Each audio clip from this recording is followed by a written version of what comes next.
Hey guys, welcome back with me again in this channel. On today's tutorial, I'm going to show you how you can create this static video title in CapCut Mobile.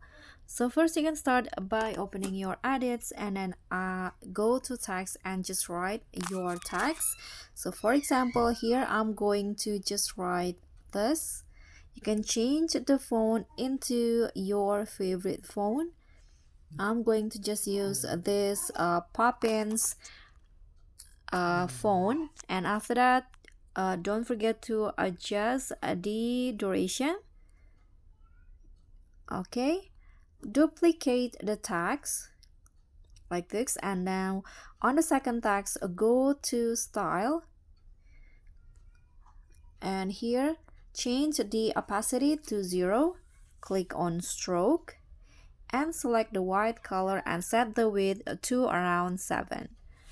Click on the check icon, click on the first text and go to animation.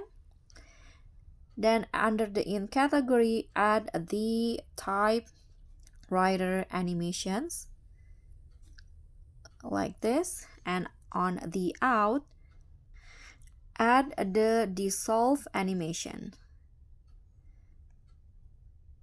Okay, click on the check icon. Now on the second text, you can just add the out animation. The same with the first one, add the dissolve. Okay, click on the check icon and this will be the final result.